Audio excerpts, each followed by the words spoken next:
Lagi 4 hari nak raya kan, tahun 2026.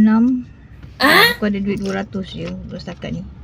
RM200 nak bagi mak aku supaya untuk dia beli baju ke, beli kasut ke, beli apa yang dia suka lah. Kita gembirakan mak kita, InsyaAllah. Mudah-mudahan satu hari nanti Allah Ta'ala berikan kita rezeki lagi banyak, InsyaAllah. Berbaktilah kepada ibu bapa, bukan kerana nilai duit, tetapi kerana selagi hidup kita memang duit lah yang boleh kita bantu. Gunakan duit sebagai landasan atau platform.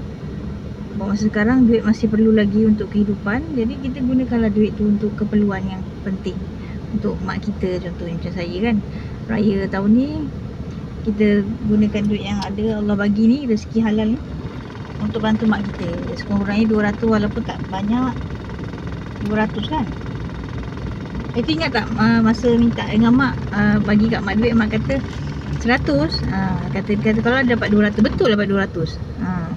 Kita ada rezeki 200. Kita memang ada rezeki 200. Jadi kita mampu semampu kita lah bagi dia duit yang kita mampulah, insyaAllah. Kita ni jadi anak kan, kalau tak boleh tolong mak bapak susah, jangan kita menyusahkan dia.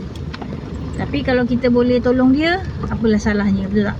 Benda tu tak ada salah, semua tak ada salah. Yang salah menyusahkan mak bapak, menghabiskan duit mak bapak sampai mak bapak jadi susah, tu salah. Jadi kita sebagai anak tu berbakti kepada mak bapak.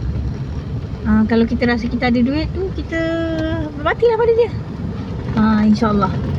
Mudah-mudahan kita berjaya dunia dan akhirat, amin.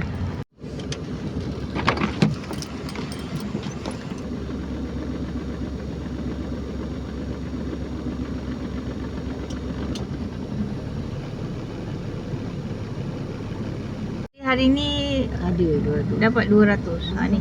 Syukur. Alhamdulillah. Allah murahkan rezeki kau lagi banyak.